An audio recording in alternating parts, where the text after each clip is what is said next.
The Bible tells us some things that we should do quickly and some things we should do slowly.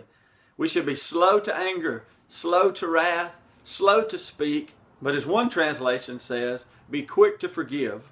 The longer you allow what someone has done or what someone has said to be in your thoughts, to be in your mind, the longer that is there, the more emotions will be attached to that action or to those words, and the harder it will be for you to get over that. So as soon as someone says something to you, as soon as they do something to you, the best thing to do is immediately cast that thought down. Get rid of that thought of they have offended me, or they have done something that caused me unforgiveness. They have done something that caused me to be mad. I'm going to choose to be slow to anger, but I'm going to be quick to forgive. I'm going to cast that thought down, because most of the time, not all the time, but most of the time, somebody has just did something inadvertently. They didn't on purpose do something or say something trying to make us mad or trying to offend us. It's just like if you had a bruise on your arm and somebody bumped into that bruise, it would hurt, and you would flinch up, draw up, and your hand would probably go to that area.